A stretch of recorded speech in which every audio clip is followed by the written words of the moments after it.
सिर्फ एक काम जो तारक नसीम मंगन के लिए है, वही मैं समझूंगा वो पूरे साल का मुकम्मल काम है। डेमोक्रेसी है ना, हम कहते हैं जी ये मुल्क में डेमोक्रेसी, ऐसे हम कहते हैं आप डेमोक्रेसी देखनी तो आप आए हमारे वकला में देखें। तो मैं आपके चैनल से एक बात जरूर वाजे करना चाहूंगा और अपने लॉयर्स भाइयों को कहना चाहूंगा। अच्छा सर, कुछ हल्के दावा करते हैं कि आपके दौर में भी माली करप्शन की गई, आप पर ये वाहिद इल्जाम है या इसमें कुछ हद तक नहीं?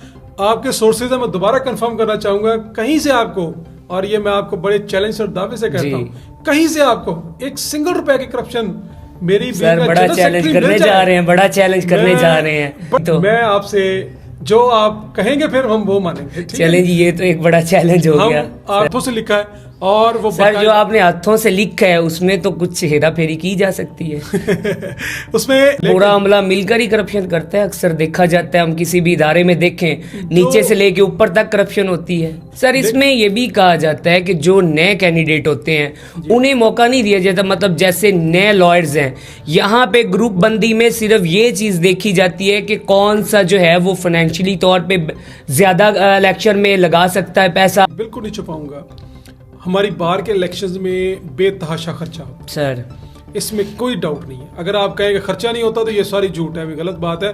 बेतहाशा खर्चा होता है। प्रोफेशनल लोगों को लाने की बजाय जब कमर्शियल या ऐसे लोगों को लेके आएंगे जिनके पास पैसे ज्यादा है, कागजात में से हर चीज निकाल कर कोर्ट में पेश करनी होती है। This is our advocacy. अगर हम मुद्दई के वकील हैं तो उसमें से हमने मुद्दई के हक में हर चीज निकाल कर उसको हमने कोर्ट में पेश करनी है। हुसैन ला एसोसिएट्स, साथ में अराई एंड फ्रेंड्स ग्रुप, जिसमें से मौजूदा हमारे मेंबर पंजाब बार हैं चौधरी अमजद परवेज साहब, वो QLC एंड फ्रेंड्स ग्रुप जहां से हमने इलेक्शन लड़ा है, इन 3 ग्रुप्स ने, उसके साथ साथ जट्स एंड फ्रेंड्स ग्रुप, इन 4 ग्रुपों ने मिलकर तारक नसीम मंगन साहब जो है उन्हें जनरल सेक्रेटरी का उम्मीदवार निकाला है।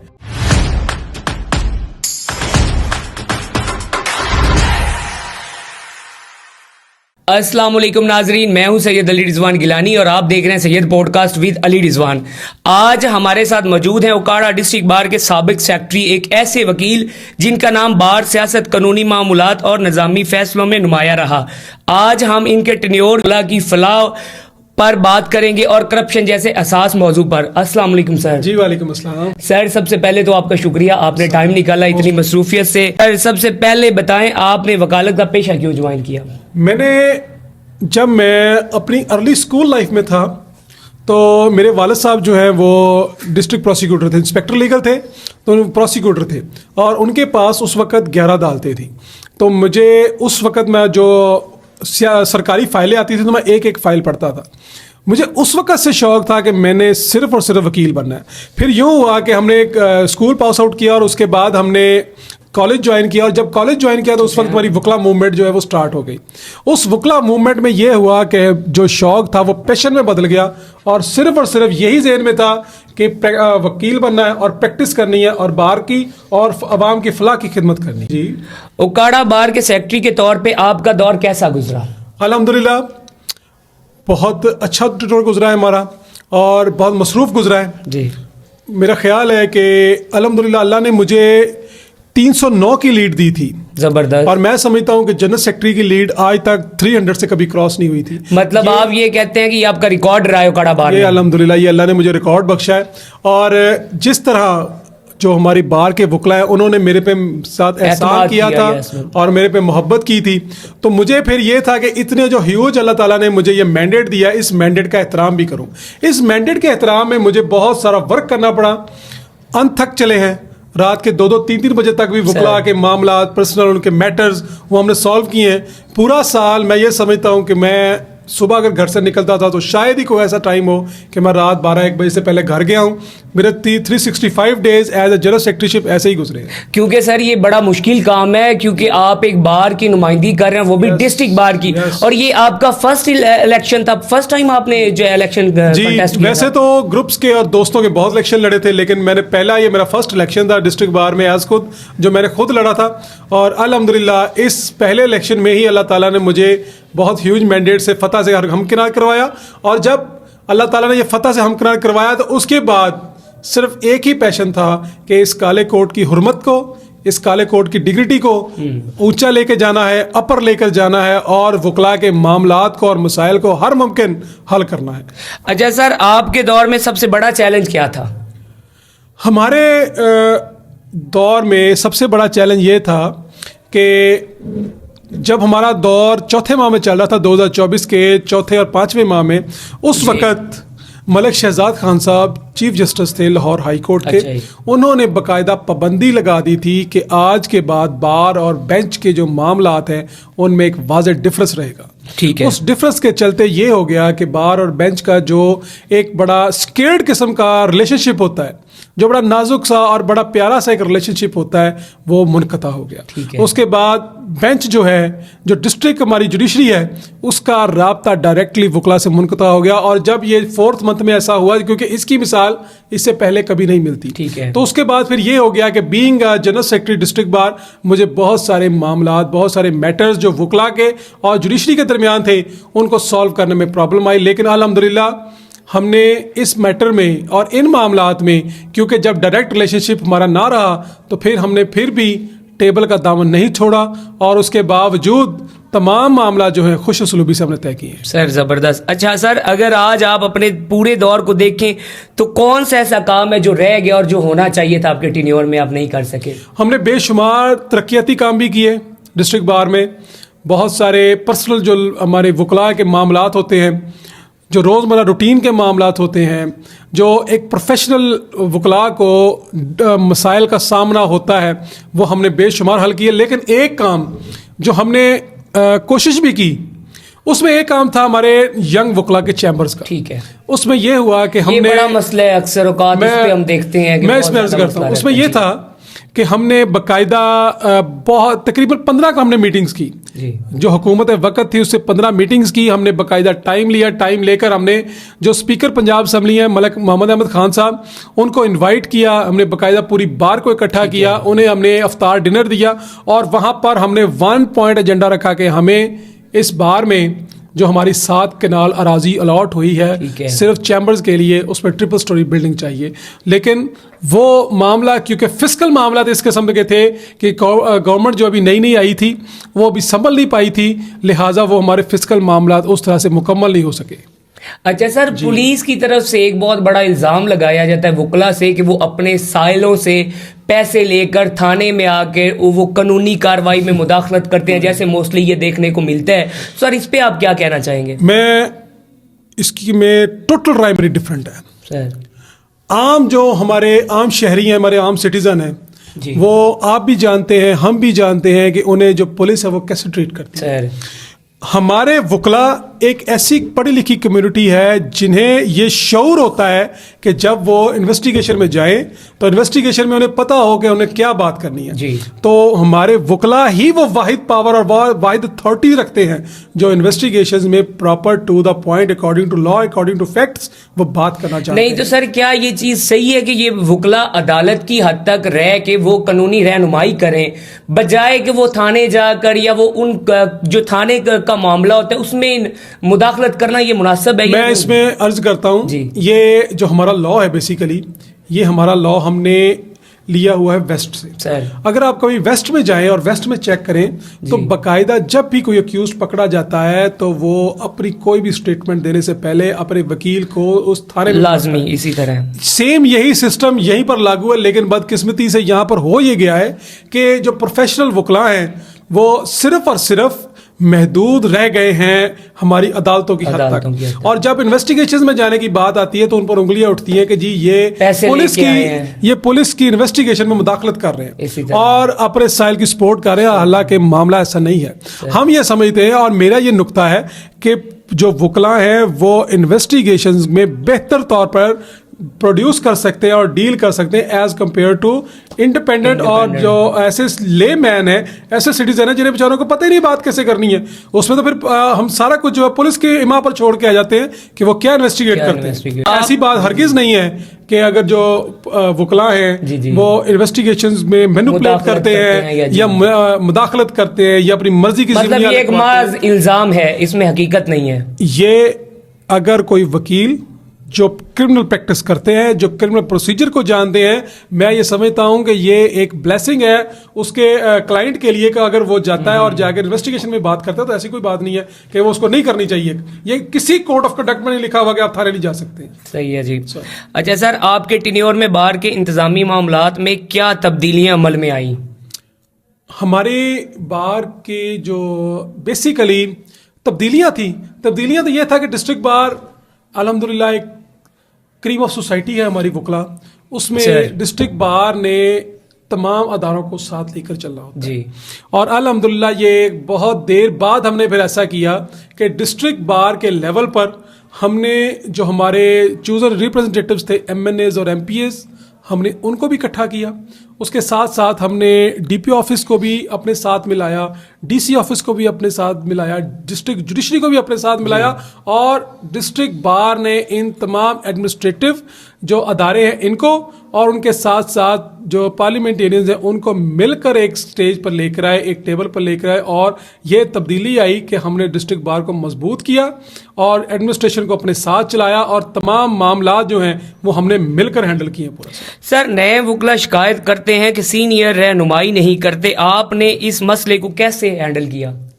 ऐसा नहीं होता, जो सीनियर्स हैं ये हमारे माथे का झूमर है सर, और जो सीनियर्स हैं ये उनकी शफकत ही होती है कि एक वकील जो है वो सारे अपने मामला छोड़कर उनके साथ लगता है और सीखता है। मैं इसमें पॉइंट ये पेश करूंगा कि हमारे सीनियर्स में पोटेंशियल है सिखाने का, हमारे जूनियर्स अपना कितना फोकस कर सकते हैं उनको उनसे सीखने में। मैं इसमें अदरवाइज ये कहूँगा कि हमारे जो यंग लॉट है, जो हमारे यंग वकला हैं, वो बहुत अच्छे घरानों से आते हैं।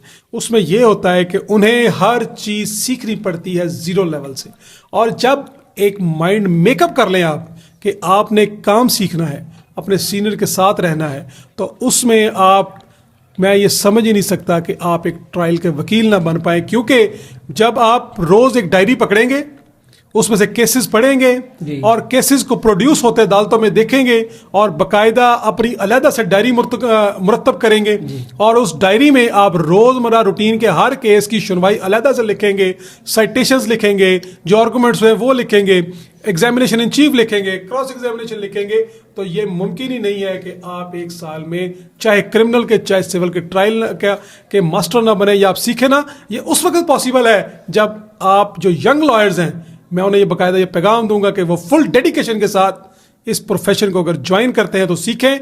ये 100% वो काम सीखेंगे और इंशाल्लाह उनका काम भी चलेगा। सर, अक्सर देखा जाता है कि यंग लॉयर सिर्फ सीनियर्स के फाइलें ही उठाते नजर आते हैं और कभी कभार उन्हें केस जो है वो सीनियर ही अनायत करते हैं, उनके पास केसेस नहीं आते और वो बस इसी तरह ये कि सीनियर्स के आगे पीछे घूमते नजर आते हैं। ये बात आपकी इस हद तक ठीक है कि जो यंग वकला है उनके पास केसेस कम होते हैं और वो उनके पास केसेस कम होते हैं और उन्हें फाइनेंशियल मामलात भी होते हैं। ये बात आपकी ठीक है। हर जो नया वकील है, चाहे वो जिस भी घर से मीडियोकर है, सर अगर वो बैकग्राउंड उसका अच्छा नहीं है तो वो कैसे सर्वाइव कर पाएगा? इसमें सर्वाइव करने का एक ही चांस है, जस्ट ओनली वन फार्मूला जिस पर ये हमारा यूनिवर्सल जो ट्रुथ भी है और हमारी ये दुनिया टिकी है, दैट इज हार्ड वर्क। अगर आप हार्ड वर्क नहीं करेंगे आपको काम नहीं मिलेगा, आप काम नहीं सीख पाएंगे और आप नहीं काम अगर डिलीवर कर पाएंगे। जब आप फाइलें उठाते हैं, इट डजंट मीन कि ये वकील सिर्फ फाइलें उठाने वाला, नथिंग एल्स।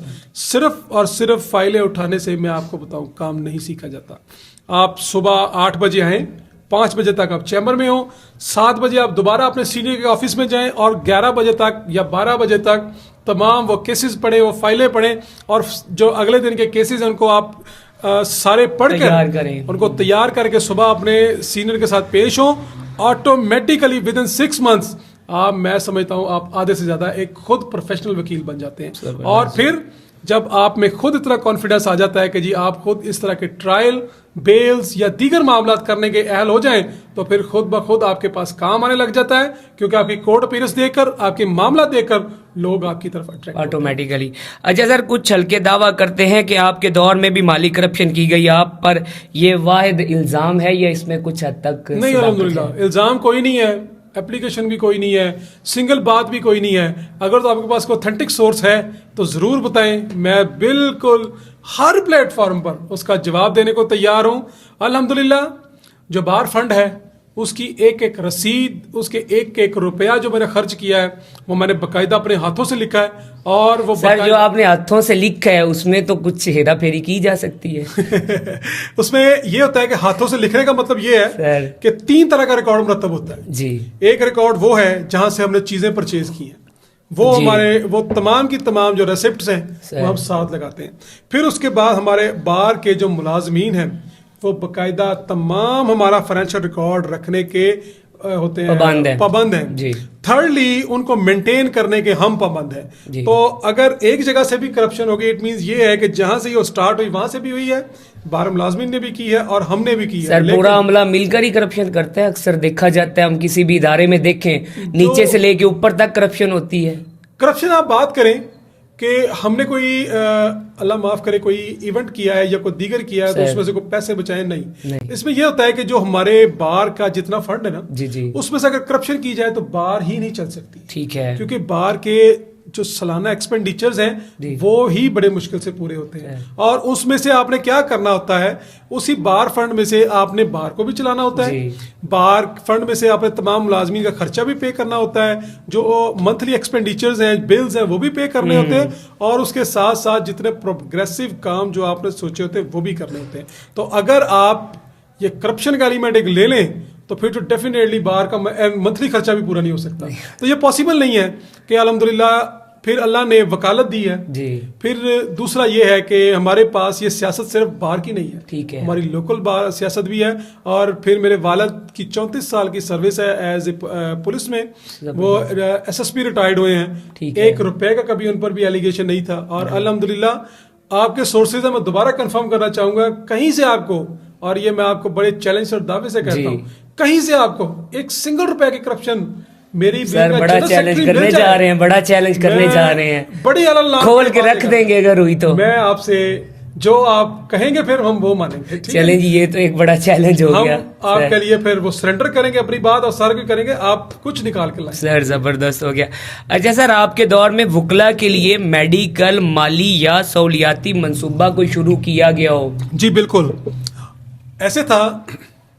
हमसे पहले सालों में हमने एक मेडिकल कैंप लगवाया सर अपनी डिस्ट्रिक्ट बार में। जी फिर उसको ये किया कि वो मेडिकल कैंप से चेंज होता होता हमने उनको एक छोटी सी फार्मेसी में कन्वर्ट कर दिया जी। जब मेरा टेनोर आया तो मैंने वो बाकायदा फार्मेसी जो है संजय साहब के रूम के बिल्कुल साथ शिफ्ट कर दी। जी जी। उसमें बाकायदा हमने 2 डॉक्टर्स जो डिप्यूट करवाए।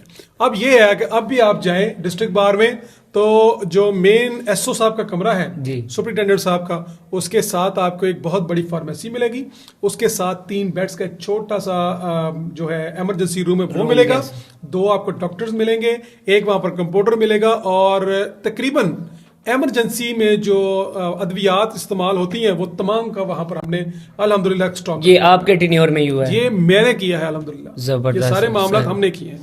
सर बार सियासत में ग्रुप बंदी और माली मुफादात की बात आम है, आप इसको कैसे देखते हैं?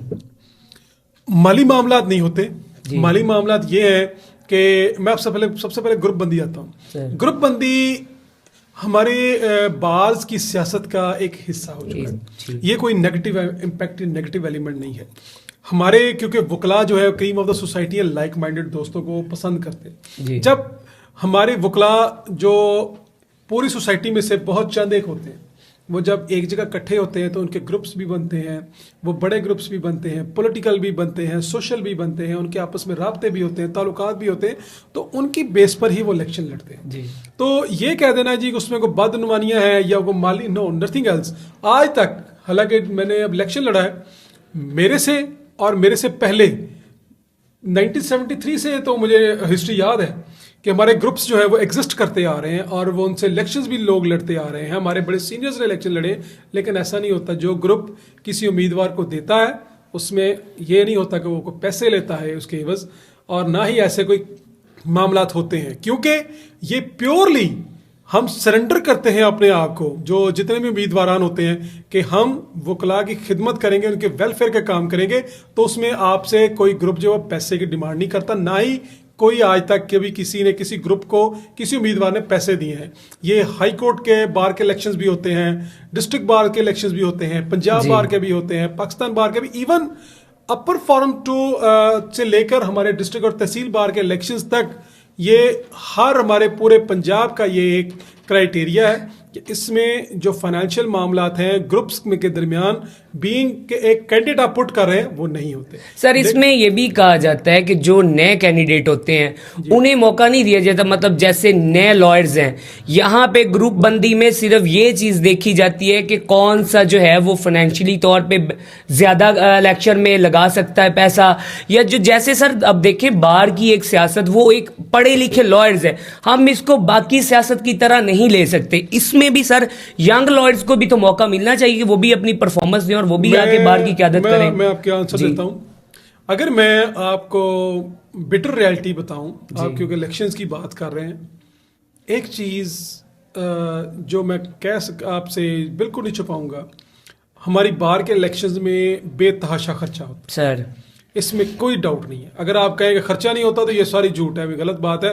बेतहाशा खर्चा होता है। हमारी पंजाब बार उनको रोकने की कोशिश भी करते हैं, वो नोटिफिकेशंस भी निकालते हैं, वो स्ट्रिक्टनेस भी करते हैं। इवन जो हमारे डिस्ट्रिक्ट बार में इलेक्शन बोर्ड्स तैनात होते हैं, इलेक्शन बोर्ड के जो हेड बनते हैं, या वो भी नोट्स निकालते हैं कि जी हम इनके खिलाफ तादीबी कार्रवाई करेंगे, लेकिन वो कभी कोई एप्लीकेशन चली भी जाए कि जी कोड ऑफ कंडक्ट की खिलाफ वर्जी हुई भी है तो वो खत्म हो जाते हैं। बट ऑन द होल पूरी पंजाब में हमारी 127 या 130 से ज़्यादा तहसीलें हैं, गालबड़ी से ज़्यादा होगी अब, तो हर तहसील का इलेक्शन जो है वो महंगा होता है और कॉस्टली होता है।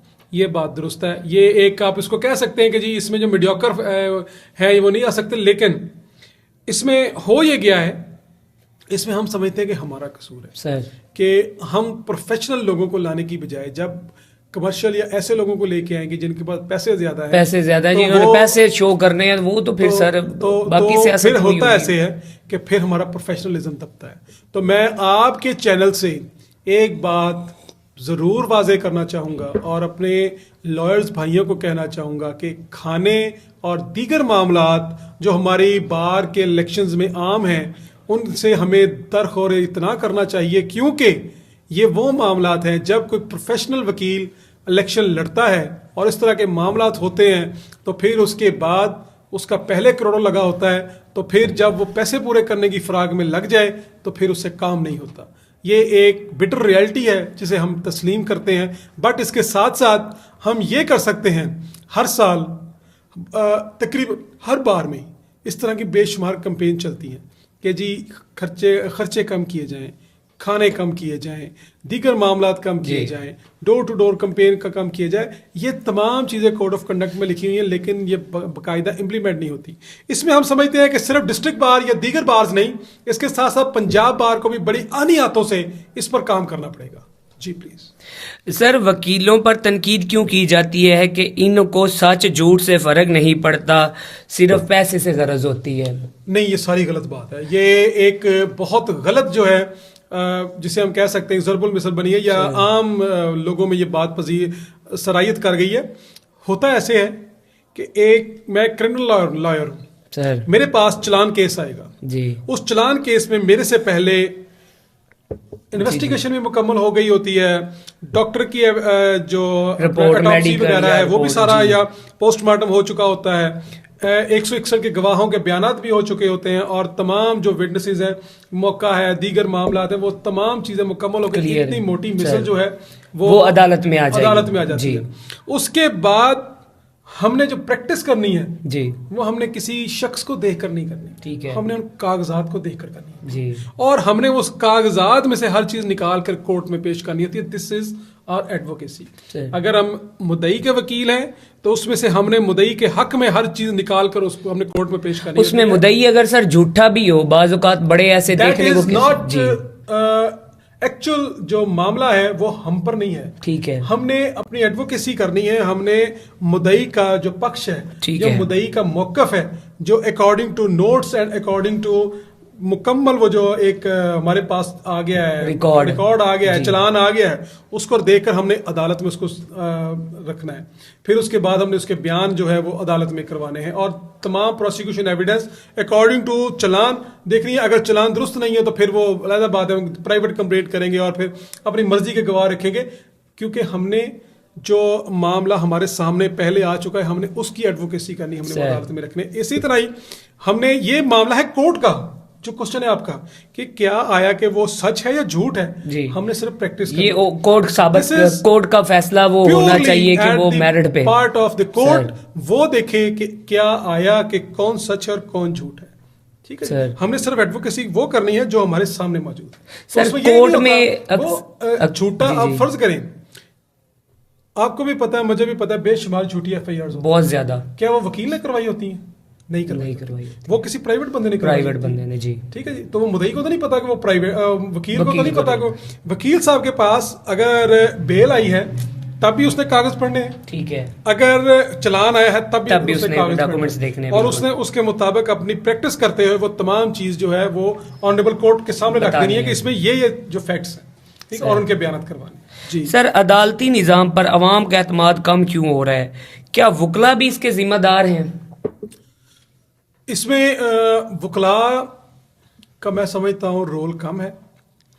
वकला के साथ साथ हमारे जुडिशरी का रोल, जी, फिर उसके बाद क्योंकि अगर दो सिस्टम है, सिविल और क्रिमिनल, अगर क्रिमिनल जस्टिस सिस्टम की बात की जाए तो चाहे मुद्दई है चाहे मुलजिम है, वो पहले एफआईआर से लेकर तो उसके चालान 173 की रिपोर्ट तक वो इतने पिस चुके होते हैं कि थानों में और उसमें कभी तफ्तीशियों के पास, कभी एसएचओज के पास, कभी डीएसपीज के पास, कभी डीपीओज के पास चक्कर लगा लगा के वो मेंटली तौर पर अपसेट हो चुके होते हैं। फिर उसके बाद जिसकी इन्वेस्टिगेशन ठीक नहीं होती वो उठता है, फिर चेंज इन्वेस्टिगेशन देता है, कभी डीआईबी में भी जाएगा, कभी आरआईबी में जाएगा। फिर उसके बाद वो चीज़ जो है वो आती है कोर्ट में। जिनका केस कोर्ट में आ जाता है वो 50% पहले ही ज़हनी तौर पर थक चुके होते हैं। फिर उसके बाद आगे है कोर्ट की प्रोसीडिंग्स। कोर्ट अगर चाहे तो एक 302 का केस, ठीक है, विद इन 6 मंथ खत्म कर सकती है सर, और जो सालों लग जाते हैं जिस पर सालों लग जाते हैं। अब उस पर कुछ थोड़ी सी इम्प्लीमेंटेशन हुई है। अब हमारी मॉडल कोर्ट्स भी बनी है, अब फैसले भी जल्दी होते हैं, हमारे जजेस भी नए भर्ती हो रहे हैं। ऐसा पहले नहीं होता था, 10-10 साल ट्रायल नहीं कंप्लीट होते थे। इसी तरह मैं दावे से कहता हूं हमारा निजाम गलत नहीं है जी, हमारा निजाम बहुत ठीक है, सिर्फ इसको चलाने की जरूरत है, चलाने। और ये दोनों में मुनसर है, जज पर भी और वकील पर भी, वो इस निज़ाम को कितनी मजबूती से और कितनी अच्छे तरीके से चला लेते हैं। हमारे बहुत अच्छे जजेस हैं, वो नहीं तरीके देते, वो प्रोसेस को कहते हैं कि बंदा ढूंढ के लेकर आओ, ठीक है जी, बंदे ढूंढ कर ले आएंगे, फिर उसके बाद वकला को कहेंगे कि आपने वकालत करनी है, जो कुछ है आपने कोर्ट के सामने रखना है, ठीक है जी। जब इस तरह चले, बराबर अदालत चले और बराबर वकील चले, तो ना पेंडेंसी हो सकती है और ना ही जो है जो मुकदमों के फैसले हैं उसमें देर हो सकती है सर जी। अच्छा सर, आज भी बार की क़यादत में करप्शन मौजूद है, इस पर जरा खुल के अपनी राय दें। अभी जो इस साल हमारे भाई आए हैं, इस साल जो प्रेसिडेंट और सेक्रेटरी आए हैं जी, बाकायदा उन्होंने जो तरक्याती काम है वो रोके हुए हैं अभी इस वक्त तक जी। वो सिर्फ बाहर के जो एक्सपेंडिचर्स है उनको पूरे कर रहे हैं। फिर ये है कि फेडरल मिनिस्टर साहब की तरफ से उन्हें कुछ वकला के चैम्बर्स के रिलेटेड उन्हें कोई ग्रांट्स भी मिली हैं। वो ग्रांट्स जो हैं उनसे हमारी मुलाकात हुई थी, तो वो विद इन 1 वीक उनको शुरू करने जा रहे हैं जी। तो सर इसमें अभी तक तो मैं नहीं कह सकता कि कोई करप्शन हुई है, क्योंकि करप्शन तो तब हुई हो जब हमें पता होगा जी कोई बाहर का काम हुआ है और उसमें कोई करप्शन हुई है। अभी तक तो ना को सुना है मैंने और ना ही इसमें अभी तक कोई ऐसी सच्चाई है। सर अगर आपको वापस वक्त मिलता है तो वो कौन सी गलती है जिसे आप सुधारना चाहते हैं, जो आपके टेन्योर में आपसे गलती हुई हो या कोई इस तरह का काम रह गया हो, और वो अगर आपको वक्त दोबारा मिलता है तो नहीं, गलती ऐसा हम नहीं समझते कि कोई बहुत ज्यादा कोई हैवी किस्म की मिस्टेक हुई है जी, ठीक है, क्योंकि रूटीन में आपने ना वकला के मामला देखने होते हैं जी, ठीक है जी। आपको वकला हजरात कहेंगे, आप काम करते हैं, किसी को ऐसे होता है गलती हम ये एडमिट कर सकते हैं कि कुछ दोस्तों के काम रह जाते हैं जी, जो एक जनरल एक पब्लिक जो हमारा मैसेज है तमाम ऑनरेबल लॉयर्स के लिए कि हम जो ऑफिस बेयरर्स होते हैं हमारे ऊपर इतना ओवर बर्डनाइज हम होते हैं, इतना हम पर बोझ होता है कि हम कई दफ़ा बहुत सारे वकला के जो काम है वो रह जाते हैं। फिर वो बाद में जब हमारा टाइम निकल जाता है उसके बाद वो दोस्त आते हैं और कहते हैं कि जी आप फ़लाँ टाइम में फ़लाँ काम आपको कहा था। हालांकि मैंने अपने पूरे टेन्योर में पूरी सर्विस देने की कोशिश की है, लेकिन इसके बावजूद जो काम रह जाए उसमें फिर ये होता है कि कोई गलती नहीं होती, उसमें सिर्फ ये होता है कि आपका माइंड इतना शटर होता है कामों में कि वो आप डिवोट नहीं कर पा रहे होते एक जगह पे। तो एक्सेसिव ऑफ वर्क की वजह से, लोड ऑफ वर्क की वजह से कोई काम रह जाना, उसके लिए जो एक्सक्यूज़ है वो जनरल एक्सक्यूज़ है। अदरवाइज कोई ऐसा कोई ग्लेरिंग मिस्टेक जिसे हम कहते हैं ग्लेरिंग मिस्टेक, ऐसी को पार्ट में नहीं है। सर बाद में आने वाली क़यादत पर आपका क्या तबसरा है, क्या वो बेहतर साबित होगी? जो इलेक्शन होने जा रहे हैं, ये एक जनरल बात है सर, और हमेशा जो दोस्त हमारे जीत कर आते हैं उन्हें जाने से पहले उन्हें अच्छी ख्वाहिशात, अच्छे मामलात और उन्हें देनी चाहिए और उन्हें अच्छे मशवरे देने चाहिए और उन्हें आने वाले दोस्तों को ओपन हार्टेडली एक्सेप्ट करना चाहिए। और उन्हें हम समझते ये हैं कि जो नए दोस्त हमारे इलेक्ट होके आ रहे हैं तो उनका भी उतना ही राइट है और हम समझते हैं कि वो हमसे बेहतर परफॉर्म करेंगे। हमारा ट्रस्ट उन पर अपने से भी ज़्यादा होता है सर। तो तभी हमारी बार जो वो सर्वाइव करती है, क्योंकि ये बिटवीन ब्रदर्स ही गेम होती है। और ये जहां हम कहते हैं डेमोक्रेसी है ना, हम कहते हैं जी ये मुल्क में डेमोक्रेसी, ऐसे हम कहते हैं आप डेमोक्रेसी देखनी तो आप आए हमारे वकला में देखें। हमारा टिनोर खत्म हो जाता है जी। और उसके बाद हम 1 मिनट अपनी कुर्सी पर ही बैठते हैं। हम आने वाले अपने दोस्तों को, चाहे वो हमारे मुखालिफ पैनल से हैं, चाहे वो हमारे हक के पैनल में हैं, हम उन्हें उसी तरह वेलकम करते हैं जी। अच्छा सर, क्या आप दोबारा इलेक्शन में आने का इरादा रखते हैं? इट्स अ पार्ट, ये मेरे ग्रुप का फैसला होगा सर। जब कभी अल्लाह ने मौका दिया प्रेसिडेंट के लिए तो जरूर लड़ेंगे, लेकिन जब ग्रुप समझेगा मेरा कि अब ये दैट इज राइट टाइम कि मुझे उस इलेक्शन में उतारना है, ज़रूर लड़ेंगे। तब तक जो हमारे दोस्त हैं जिन्होंने हमारे साथ मोहब्बतें की हैं, हम उनके इलेक्शंस लड़ रहे हैं और हम उनके इलेक्शंस लड़ेंगे। अच्छा सर, अभी 2026 और 27 के लिए जो कैंडिडेट्स हैं उनमें से आप कौन से ग्रुप के साथ हैं और कौन सा ऐसा कैंडिडेट आपको लगता है कि ये बेहतर परफॉर्मेंस दे सकेगा और बार के लिए बेस्ट साबित होगा? अल्हम्दुलिल्लाह इस दफ़ा ऐसे हुआ है कि हुसैन एसोसिएट्स, जिनमें से हमारे x member Punjab bar council, member judicial commission जनाब अख्तर हुसैन भट्टी साहब जी, उन्होंने साथ में अराई एंड फ्रेंड्स ग्रुप जिनमें से मौजूदा हमारे मेंबर पंजाब बार हैं चौधरी अमजद परवेज साहब वो, और उसके साथ साथ QLC एंड फ्रेंड्स ग्रुप जहां से हमने इलेक्शन लड़ा है, इन 3 ग्रुप्स ने, उसके साथ साथ जट्स एंड फ्रेंड्स ग्रुप, इन 4 ग्रुपों ने मिलकर तारक नसीम मंगन साहब जो है उन्हें जनरल सेक्रेटरी का उम्मीदवार निकाला है। मतलब आज तक इतनी बड़ी, बहुत बड़े नाम आपने बार के, बहुत बड़े नाम हैं, कभी आज तक ऐसे नहीं हुआ था कि 4 बड़े ग्रुप्स जो है उन्होंने सर जोड़कर एक कैंडिडेट उतारा। हालांकि ऐसे ही जो पॉलिटिकल मूव है कभी आज से पहले नहीं हुई थी, इवन हमारे दौर में भी नहीं हुई थी, तो उसको उतारा है। फिर आगे से GDA से उन्होंने हमारा इलाहाक हुआ है जहां से अली दरान कुरैशी साहब है। तो मेरी इंशाल्लाह उम्मीद है कि तारक नसीम मंगल साहब इंशाल्लाह विन करेंगे, ये पैनल विन करेगा और अल्हम्दुलिल्लाह भारी अक्सरियत से जीतते हुए जो मैंडेट हमारा है उसको ये आगे बढ़ाएंगे और उसके साथ साथ जो काम, जो मामलात हमारे दौर में रह गए हैं इंशाल्लाह वो हम इस दफा पाया तकमील को पहुंचाएंगे। और सर आखिर में आपने जो है 1 साल बेहतरीन टेन्योर गुजारा, जिस तरह आपने बताया भी और हमने भी सुना है कि बेहतरीन रहा, लोगों के आप काम भी आए और बार के लिए भी, बार की इज्जत के लिए, वकला की तरक्याती कामों में आपने बहुत ज़्यादा मंसूबे भी किए। अच्छा, अब जो नए तारक नसीम मंगन साहब हैं, इन्हें आप क्या एडवाइस देते हैं या इन्हें कुछ मशवरा, क्योंकि आप एक दौर गुजार के आए हैं, तो हम ये कहते हैं कि जो तरक्याती काम हमने किए, जिनमें हमने 50 लाख की बिजली लगवाई थी कायद आजम ब्लॉक में, वो नॉन इलेक्ट्रीफाइंग एरिया था जी, और 10 साल से हमारा वो कायद आजम ब्लॉक जो है वो अंधेरों में डूबा हुआ जी, हमने वो करवाया। फिर उसके बाद ओल्ड ब्लॉक में तमाम न्यू वायरिंग करवाई। फिर उसके बाद हमने, हमारे सिग्नल्स का बहुत इशू था, हमने टावर खड़ा किया बाकायदा, वहां पर तमाम जो मोबाइल्स के टावर्स थे वो हमने साथ लगवाए, सिग्नल का इशू कंप्लीट किया। फिर उसके बाद हमने तमाम जो तरक्याती काम है, जो रेनोवेशंस हैं, उनको मुकम्मल कंप्लीट करवाया। सिर्फ एक काम जो तारक नसीम मंगन के लिए है वही मैं समझूंगा वो पूरे साल का मुकम्मल काम है, और वो है चैम्बर्स का, जिसको हम इसी माह इंशाल्लाह दिसंबर में शुरू करने जा रहे हैं। अगर अल्लाह ने मेरे भाई को फतह दी तो हम यही चाहेंगे कि वो इसको इसी तरह आगे ज़ील और ज़िस्ट के साथ जारी रखे और अपने टेनोर में पाए तकमील को पहुंचाए। जी नाजरीन, उम्मीद करता हूँ आज आपको डिस्ट्रिक्ट बार ओकाड़ा के बारे में बहुत सारी मालूमात हासिल हुई होंगी। और आज हमारे साथ मौजूद थे साबिक जनरल सेक्रेटरी बदर जुल्करनैन, जिन्होंने बहुत खुलकर बात की। और आज के इस पॉडकास्ट में आने वाले मेंबर्स जो इलेक्शन लड़ रहे हैं 2026 और 27 के लिए, उनके बारे में भी जो राय थी साबिका सेक्रेटरी साहब की, वो भी बयान की। और उम्मीद करता हूँ आज का पॉडकास्ट आपको अच्छा लगा होगा। वीडियो अच्छी लगी है तो वीडियो को लाइक और कमेंट सेक्शन में अपनी राय ज़रूर दीजिएगा। मिलते हैं नई वीडियो में नए अंदाज से। सर, आपका बहुत शुक्रिया, आपने हमें टाइम दिया और बहुत खुलकर आपने बात की। तो उम्मीद करता हूँ नाजरीन आपको बहुत सारी मालूमात मिली होंगी। अल्लाह हाफिज़, अल्लाह निगहबान।